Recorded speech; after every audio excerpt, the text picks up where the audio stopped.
Hey, Soka family. Happy to have you back with us for another episode of Two Sisters of a Certain Age, Conversations with a Therapist and a Doctor. I'm your co-host, Judy Grant, licensed marriage and family therapist. And I'm your co-host, Dr. Sophia Grant, board-certified pediatrician and board-certified child abuse pediatrician. So, Candy, I'm going to go see this weekend in San Francisco. Are you flying or driving? I am flying, and I'm going to be staying with her and her roommates. Oh, wow. Yeah. At first I thought, I'll get a hotel. And she's like, wouldn't it just be easier? Like, yes, because I'd be right there. So she's going to take the couch. She's giving me her bed. Oh, nice. Are you guys going to go to Chinatown or do anything?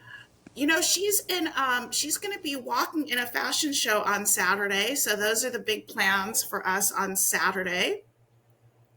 Yeah, I don't think I told you. I didn't know about that. Yeah, so that's super cool. Her roommate is a design and apparel major and had to create an ensemble with BART tickets, the public transportation BART. Oh, yeah. Uh-huh. Yeah. And so that's Maya is going to be Mm-hmm. wearing something with just BART tickets all over her. And it's apparently It's a big event. So that'll be fun. No, that's super cool. Super cool.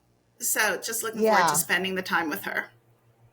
Fabulous. Yeah. Getting some hugs and kisses in. Yeah, I need to go visit Boogie at some point, but I'm not going to stay at his house. I need to stay in a hotel. Yeah. So, but today we're going to be talking about toxic workplace. Ooh, and I tell you, I might have some PTSD from a place I worked at. But sadly, Judy and I have both worked at toxic workplaces.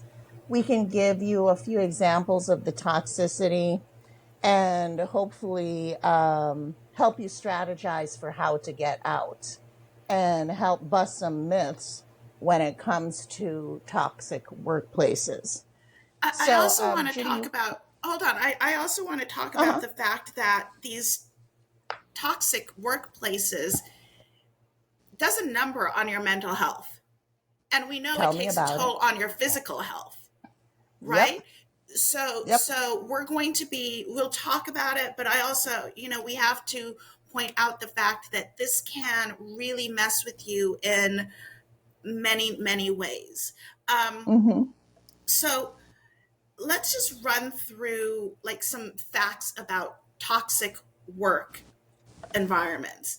And Candy, you sent me this great email, so I'm just going to read some of this stuff for you guys. So, leads to high turnover rates. Frequent departure of employees are often a red flag, suggesting the workplace may be causing dissatisfaction or stress. Lack of transparency in the workplace, adding additional levels of stress to you as an employee. Receiving constant negative feedback, excessive workload, unhealthy competition, blurred work-life balance. I mean, all of these things are challenging enough, but think of them now in your workplace where you're trying to make a living to support your family and yourself, and you have this to contend with when you just want to do your job. But you're not allowed to do your job because of these other things happening to you. Judy, can you give some examples of workplace toxicity that you've experienced? That I have experienced. So I worked for a company. I'm honestly right now I'm thinking, which one do I give? I can think of one. When your boss brought in her trash and asked you to sort it, recycling versus regular trash. There was that. That same boss asked me to purchase Valentine cards for her kids because I was going out to get Valentine cards for my kids. She asked me to do her laundry to make sure that to make sure that her things were laundered, to take to the dry cleaner, to take to the seamstress. And I'm just here trying to do my job. So she was treating you as a personal assistant. Worse than that, Candy, because she didn't do it with any sort of kindness, or because there are bosses that you can have that ask you to do things that you're like, yeah, of course I'll do that with you, for you, because we have that relationship. Right. I didn't have that relationship with this woman. And she just, kind of ordered me around. I was not long for that job. Right. That was rough. Then there was the time where they told you that you would have to take off time, take off unpaid time for pumping breast milk. Yes. And then tell them what you did. So I just had my first baby. I am working at a company. I return after my maternity leave, and they set up, they didn't have a nursing space. So in the bathroom, the woman's bathroom, they had a sign next to the outlet that said, "Do not touch for Judy's breast pump," with the electrical cord going up and over it and dropping down into the handicap stall. So I was pumping my milk, and they pulled me aside and said, they kind of phrased it like they were doing me a favor, but at the end of the day, they were saying, "We're going to reduce your pay because you're spending so much time pumping your breast milk." So I took that. Okay.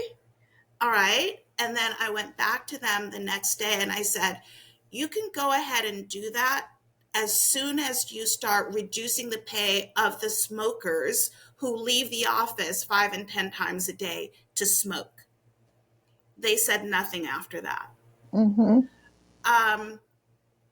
But think about, like, I'm just a new mom coming back. Right. It's hard enough to be back, and now I have to deal with this.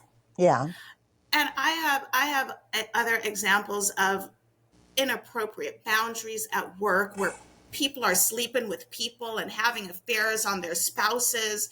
So much so, a spouse came into the office to confront one of the people right in front of me. Like, this is insanity. So, I mean, going into work, you really open up that door to crazy. Yep. So what are some of your examples, Candy? Let me see. I worked at a place where they didn't train me properly.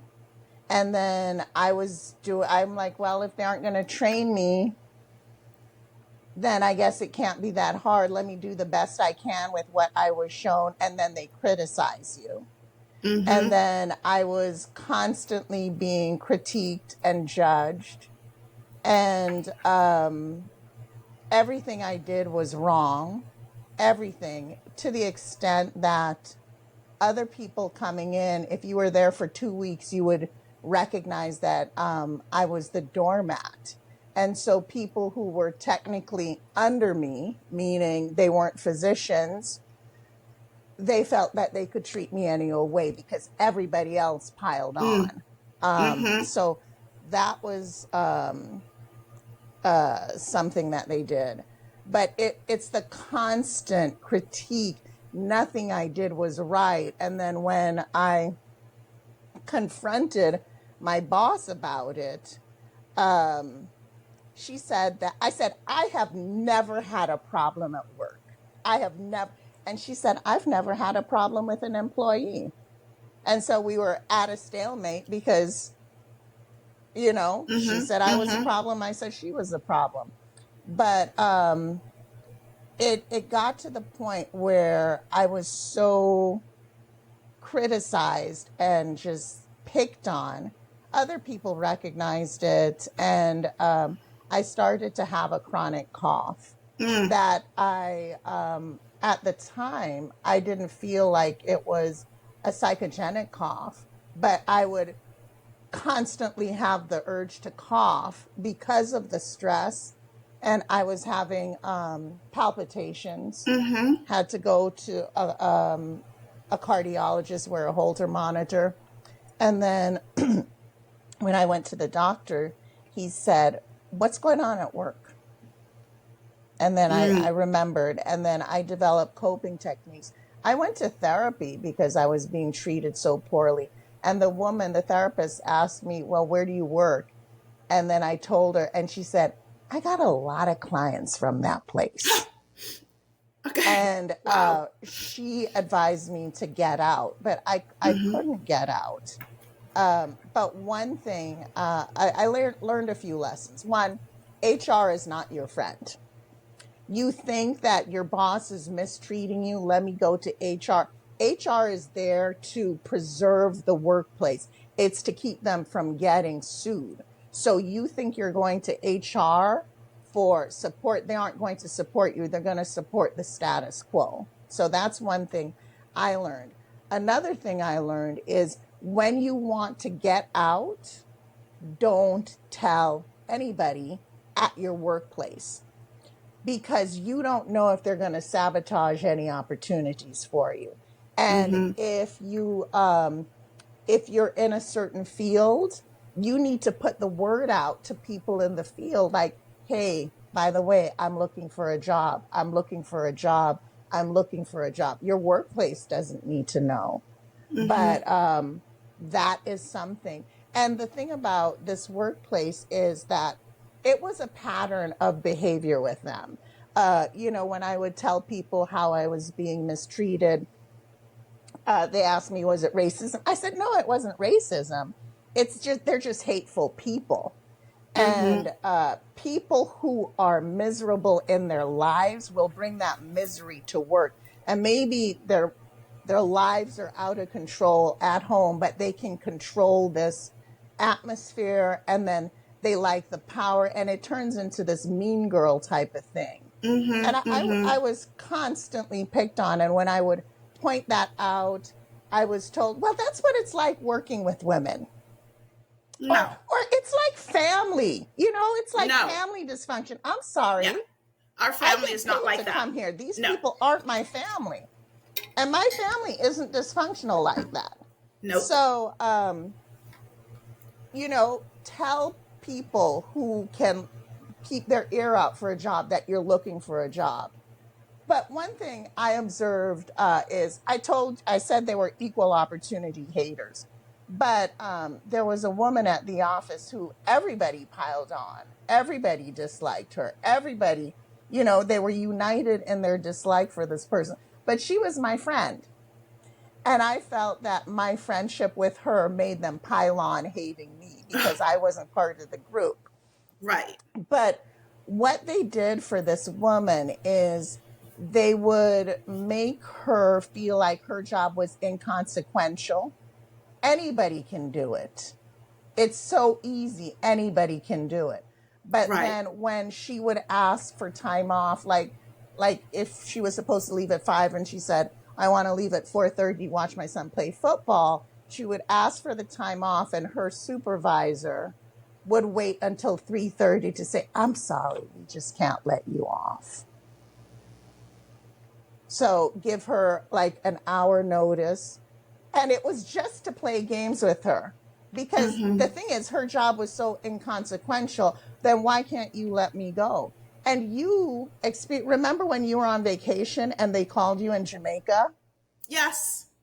Yes. And so these boundaries. So, if you want to kind of get through a toxic workplace, you have to establish boundaries.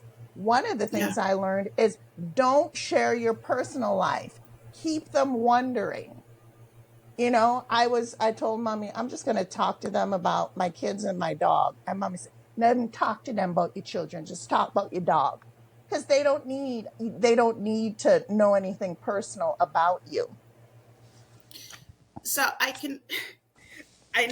know what you're talking about, and I heard the things happening to you when they were happening, and this still gets a rise out of you because it was so oh yeah, it's visceral. It was so bad. Yeah, it was so bad. And like it does a number on you. Like Hmm. that woman that we're referring to, sort my recycling, um, getting upset with me because I didn't know if her children liked peanut butter and jelly sandwiches. Oh my Like God. insanity. Like, how would Hmm. I know that?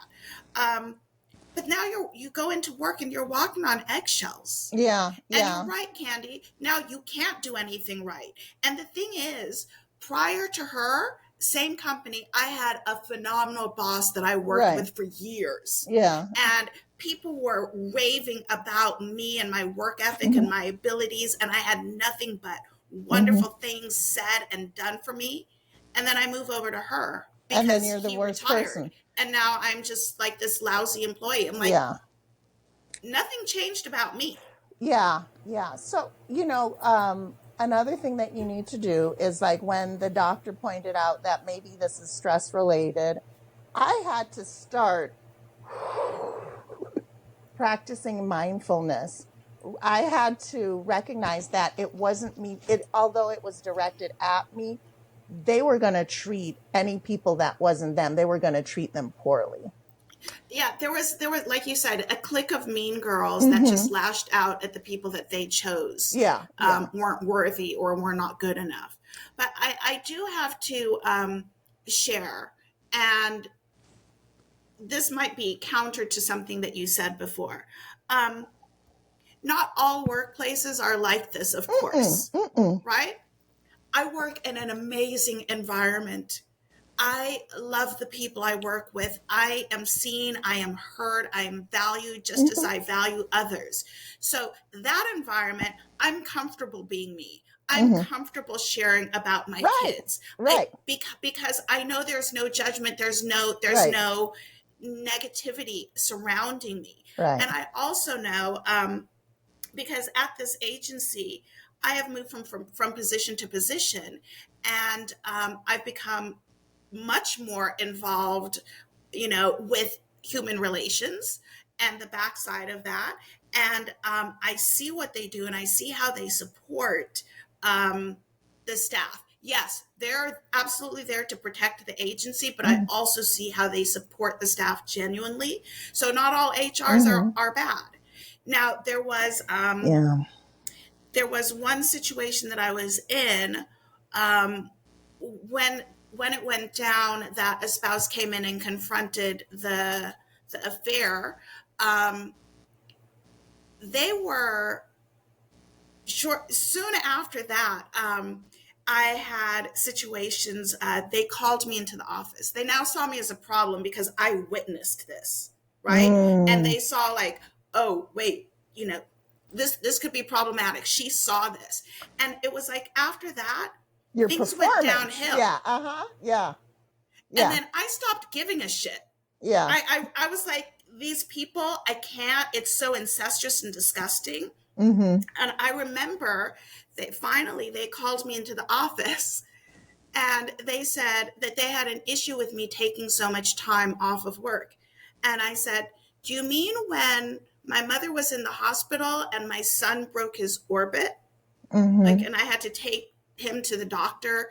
And they they were like, yeah, that's inappropriate. I'm like, it's my sick time to take. You're right. And I then said, you know what, you need to call HR in because this is not going to work anymore for me. Mm-hmm. And the HR person, this is an example of bad HR, the HR person who I had shared these concerns with openly for months said nothing in my defense. Yeah. Nothing. Yeah. And it's like, is this really happening right Yeah. now? So you find yourself in those situations, do yourself a favor if you can, get out and find a place where you'll be treated properly, Yeah. with civility, with respect and dignity. Create a paper trail. Write stuff down. When stuff goes sideways, you can email back, Dear Mrs. So and so, per the conversation where you told me it was, I want to confirm the conversation we just had where you told me it was inappropriate for me to take my sick time. Am I correct? Right. You create a paper, you create a timeline, because if they end up saying that you were ineffective, blah, blah, blah, you can document the retaliation is illegal. So, Yes. okay, so set boundaries. Don't tell them about your personal life. At that place, they said, Sophia, you're so private. I said, I am. I'm really private. I am an open book.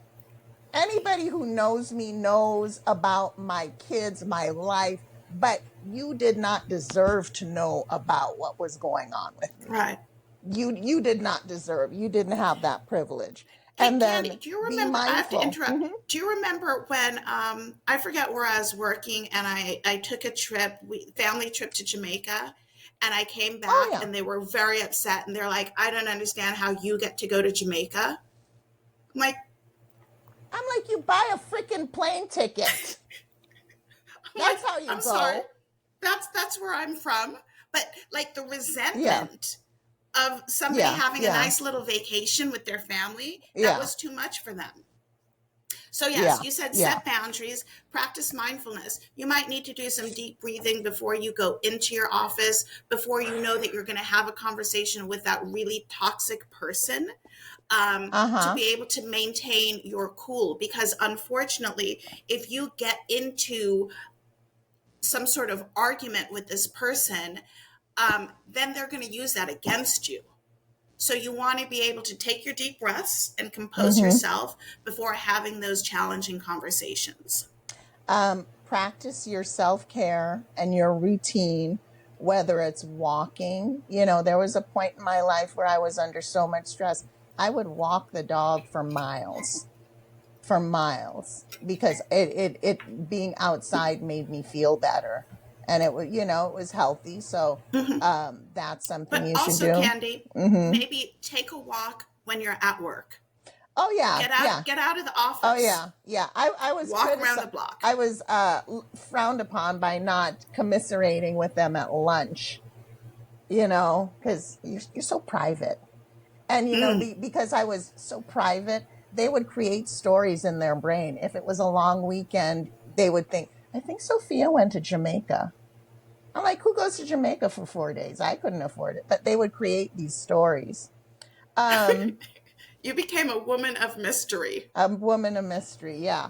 And then seek support from your friends. And then what's interesting, if you work at a big enough company, sometimes they'll have an EAP, Employee Assistance Program. Where you can get a certain number of sessions of mental health for free.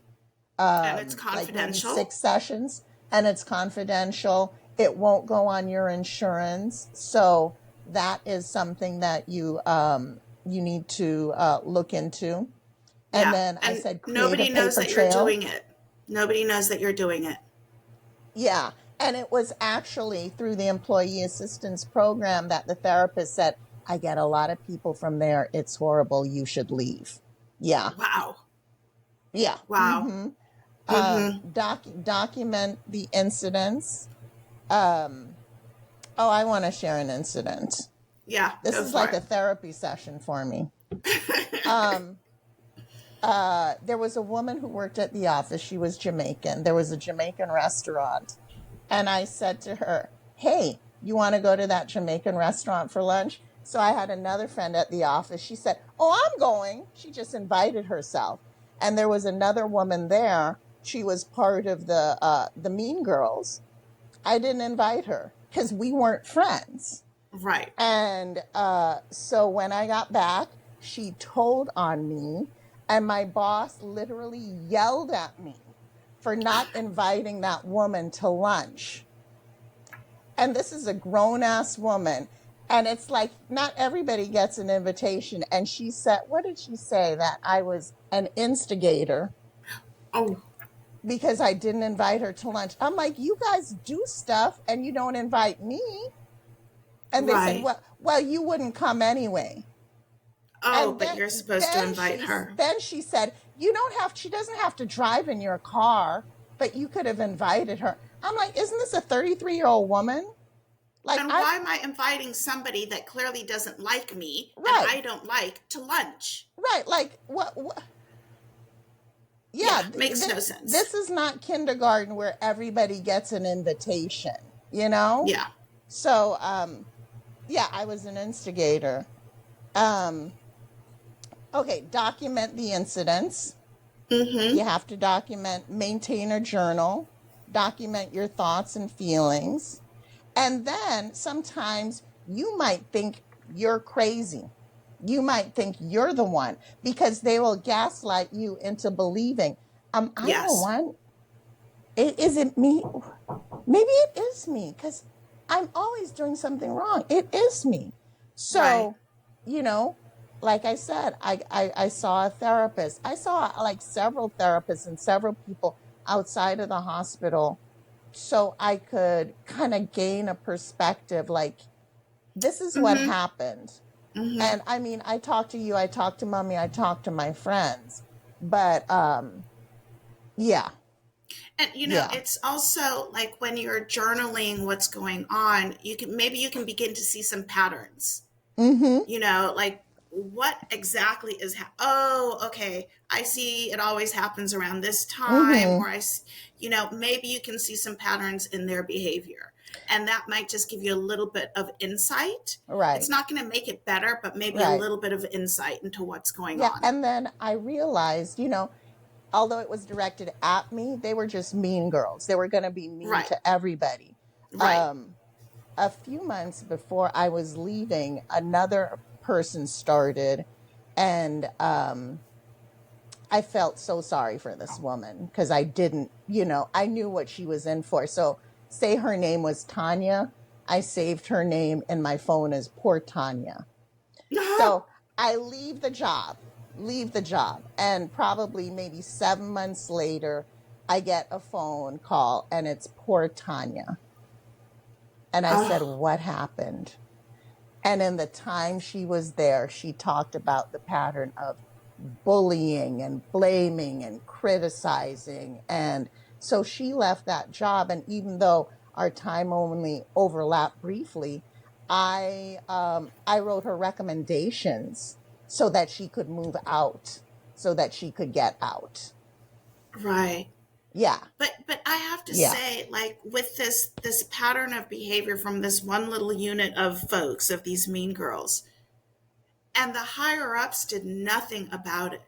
Like that is just so appalling, and it like makes you question, like how did they allow this to continue? Yeah, it was kind of this like, oh, so and so they've been here forever. You're the new girl, right? You're the only thing that's changed. Everything was fine. Nobody was complaining until But it was, there was a pattern of bullying with so many people came and went. And that is one thing, like when you're interviewing for a job, you don't just look at the job and say, oh my gosh, this is such a great job. It seems so good. You ask, how many people have there been before me? What's your turnover rate like? What would I need to do or be to succeed? What would I do, or what would I be like if you considered me a failure? That will give you insight into what they want. But when you go to a place that has a high turnover, toxicity is implied. You get that. So something that I've heard, and I believe this truly, people don't leave jobs, they leave bosses. Oh yeah, because I love my job. I love it. But the boss can make it or break it. That's for sure.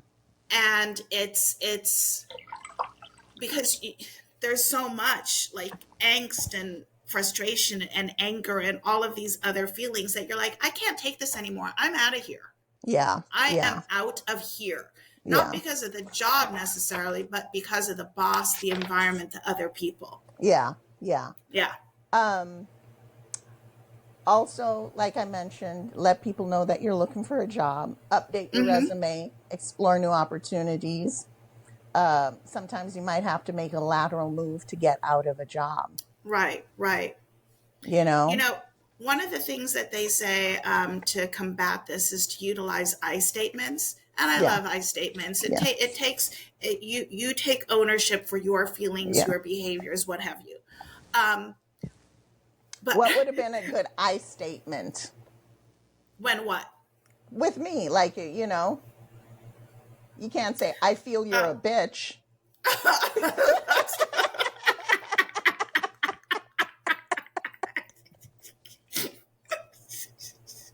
What Okay, would be, that's what you're thinking. what would be a good I statement? Okay, so I was going to say, I think there are a lot of good I statements, but what I was going to say is this is a wonderful tool, and I share this in therapy, and I have my clients practice it and the whole kit and caboodle. But when you're in that negative of an environment, I don't think any statement, I or otherwise, is going to fix the situation. Because they're going to spin whatever you say and turn it into this negative. So I love the concepts of utilizing I statements. Is it going to work when people are that determined to be against you? Right. I don't think so. Well, let me tell you about an I statement. For the first time in my life, I had to be put on a performance improvement plan. And I didn't even know what that was because I'd never experienced, I didn't know what it was. And then, so at the end of it, I had to meet with the people who had a problem with me. And they start off by saying, we don't relish this. We don't. And I said, can you think of examples where I've offended you? And then they said, I can't think, you know what?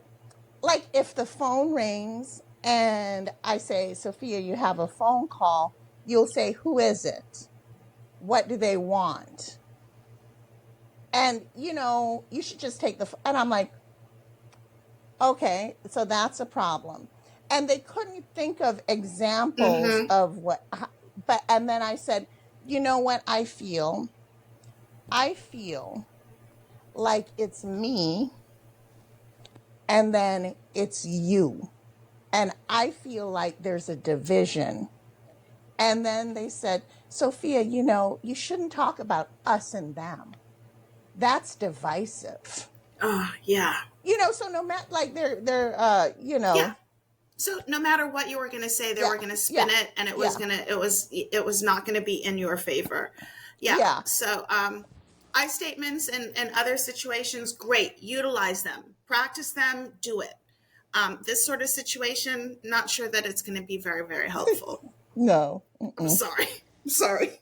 Yeah. Then, if you need to, consult an attorney. Consult a labor attorney. And then, of course, your attorney's going to like it if you have things documented. You have those follow-up emails. Per our discussion, I would like to clarify that you want me to, come into work early and leave late without any additional compensation. Is my understanding of that correct? Whatever your scenario is, that would be, want something to do. And then, of course, if you report something and if you feel retaliated against, oh no, that is huge, and you can actually get compensation for that. Yeah, that's a lawsuit. Yeah, that is a lawsuit. That's a lawsuit. Retaliation is never a good thing. Yeah. And you don't have to prove it. You just need to feel it. And if you feel it and you document it, you're going to have a case. And just so you know, when I was at that position, I saw HIPAA violations, where confidentiality, and I anonymously reported it, and nothing was ever done. Nothing was ever done. Because like I said, it's that, network of people who've been there forever. Right. This another thing that they mention when trying to combat this is just, trying to find your people. You like you said, you had this other friend, you had this other Jamaican woman. And so you try to find your people, because it's really hard to be in that environment and feel like you are totally and completely alone, Mm-hmm. 9 to 5, Monday through Friday. Right. Oftentimes longer than that, because Yeah. the reality is we spend more time at work than we Mm-hmm. do at home, because half the time we're home, we're asleep. Yeah. Yeah. So if you can find your people to give you that kind of reprieve in the middle of the day, or just to see somebody that has a genuine smile and that that cares about you, Mm-hmm. and stick with those folks, I think that's really important. And those people will validate you, because if they're in the same workplace Yes. and maybe they observe what's going on, but Mm-hmm. they aren't the butt of the insults. They can serve as your spies. They can tell you what's going on. They can say you're not crazy. You did not Mm-hmm. imagine that. Right. So, No, they validate your experience for mhm, sure. yeah. For sure. What else? Um, you already mentioned that you sought some Mm-hmm. support. You went to EAP, you had a therapist, you talked to them. So, consider professional help. If you if you have to stay in it, because I know finding a job is not easy, No, right? So we're no. not like, I'm not saying, oh, you got to quit tomorrow. But maybe take some steps to where you can get to a Mm-hmm. place where, okay, I can leave. Like, I have a plan for the next 3 months, and maybe I'll leave at that Mm-hmm. point. Whatever works for you. But if you need some support while you're there with a therapist through EAP, or just with your sister, Mm-hmm. you know, find that source of support for you. One thing I did when I was there is I had put in for vacation and it was approved. And then the person above me decided to take vacation at the same time. And we Right. both couldn't be gone. And I canceled my plans because she had her tickets purchased, and I wrote a letter explaining how, and I felt like, ooh, I really edited this. This is really good. I sent it to Judy, and Judy's like, this is very aggressive. And I thought I was just so like smooth, and Judy was able to wordsmith it for me. Because, I have a friend who listens to this podcast, and she says she's always tickled listening to us because I'm a doctor, I'm clinical, I'm like, this is what it is, this needs to be done, this is, and Mm-hmm. with no emotion, and you're the like, that's a really good question. All of that warm fuzzy stuff. Yeah. But Judy Yeah, was able. I've spent years wordsmithing emails for you when you're feeling a little escalated. Oh yeah, and the thing Yeah, we've is, talked about that being an episode. right. You know what? If you listen to the podcast, why don't you send Judy emails and we will read your email on air to sokapodcast@gmail.com, and Judy will wordsmith it. I'll She's wordsmith it really for good you. at that. And she's like my AI. But Right. anyway, the thing about that letter is like, I know not to write emails when I'm angry. I know to sit on them. And Mm-hmm. I did all of those, but it was still very angry. And Judy was able to soften it. And I shared that with the person. And they said that, Sophia, I see you were very hurt. Mm. And I said, yes, I was. And we had a conversation. And I think that is a time where they were being reasonable. I mean, I don't think it was reasonable that I had to cancel my plan, but she validated my feelings. And I feel like had I sent off that email that was aggressive, it would have been met with more aggression. So Right. you may be valid in the feelings that you have, but be aware of how you need to kind of soften it so it doesn't escalate the situation. Hey, Candy, just the other day I was writing an email and I was like, really? And I started to write it and I hit delete, delete, delete. And so I catch myself, I'm like, rework that. Mm-hmm. And before you send it, because those feelings, and the thing is, it's email. You don't know someone's tone. You don't Exactly. know like the context. And so Mm-hmm. it can be misconstrued. It can get you into a whole heaps of trouble. Yeah. So yeah, take a breath, go Mm-hmm. for a walk around the block, Mm-hmm. reread that thing, send it to your friend and your sister, Yeah. reread it, edit, what have you, before you send it off. Yeah, Yeah. because Yeah. again, you send an aggressive email, and they're going to come back and say, like how hostile you were, or how aggressive you were, Yeah. or Yeah. how mean. And so you need to be mindful of that, And please. then they can forward that email and as like, see how aggressive she is. This is Yes, what as you know. this is what I have to contend with. Yeah, yeah, and so I'm really glad that Judy was able to wordsmith that for me and to soften it and put bows on it and make it roughly. Make it revelry. Yeah, yeah. So make sure you have a person who isn't one of those people who will immediately take off their earrings and want to fight for you, because that person's going to say, "Girl, I would have said more. I would, yeah, that then you didn't go far enough." So choose the right person to bounce things off of. Yeah.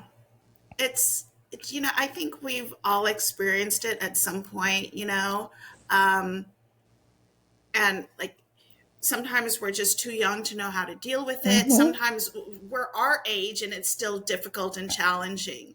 But hopefully, some of the things that we're sharing with you will help to make you feel a little bit more empowered and proactive that you're doing something for yourself, whether it's finding your network and sticking to it, whether it's seeking professional help, consulting an attorney. There are things that you can do to help you just maintain in that environment for as long as you have to. Mm-hmm. Yeah, yeah.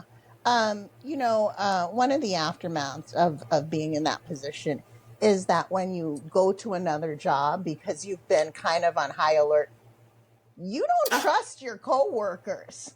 right. You become paranoid. You feel that people are out to get you, and then it might take you some time to relax into your position and to actually feel comfortable. So Right.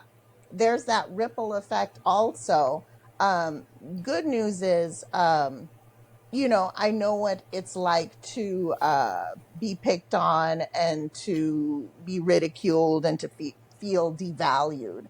And so I with the people I work with, I make an effort to make them know that I value them and I care Mm-hmm. for them and that Mm-hmm. they are important no matter what role they have. Right. And people want to be just treated with just kindness and Hmm. respect. Yeah, yeah, I mean, come on. We would all prefer to be on that beach in Jamaica, yeah, yeah, but we have to come here and we have to do this job because we have to pay for our mortgage and school fees and yeah. everything else.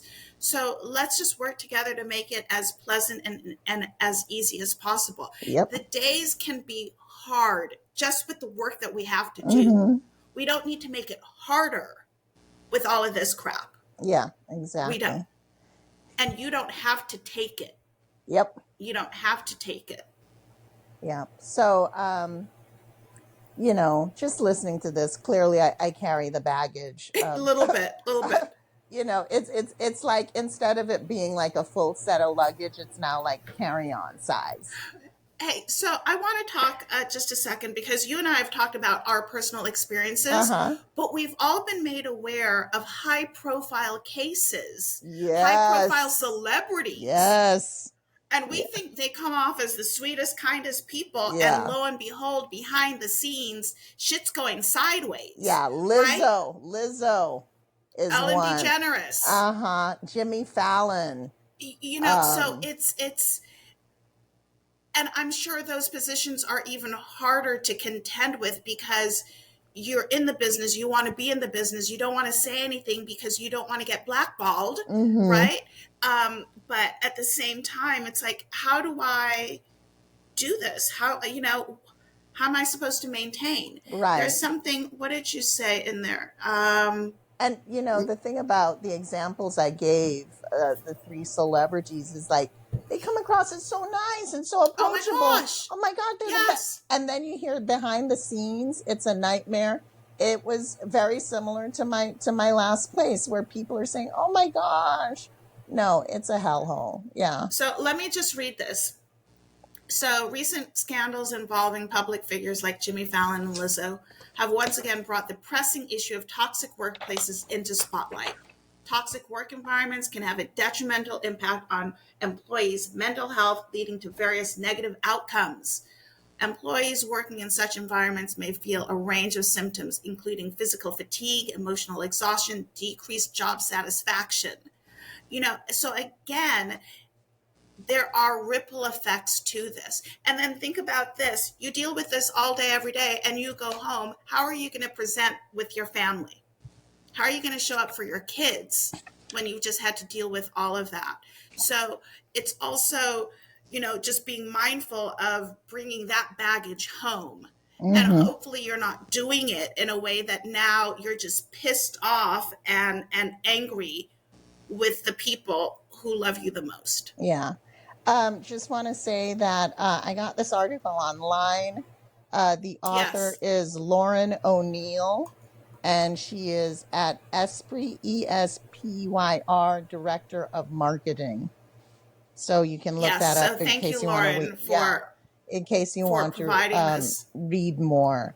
So life's short. The thing is, Judy, what are we? We're Gen X.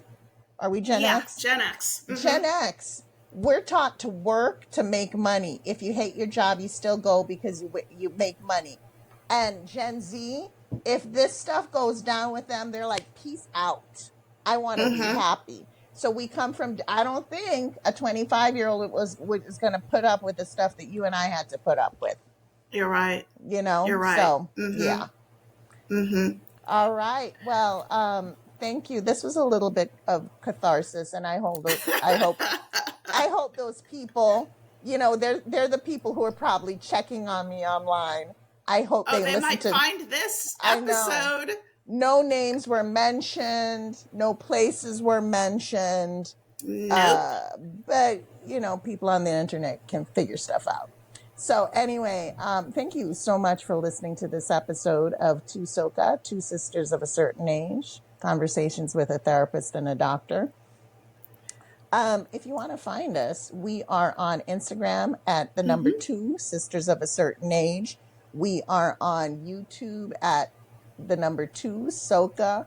Where else? And Facebook, Two Sisters of a Certain Age. We're all over the place. Yeah, just search us up. We'll be there. And again, just thank you for joining us. We hope that this gives you a little bit of insight, just to let you know that you're not in it. You're by yourself. We've experienced, others have experienced it. Just take steps to take care of yourself while you're in these environments.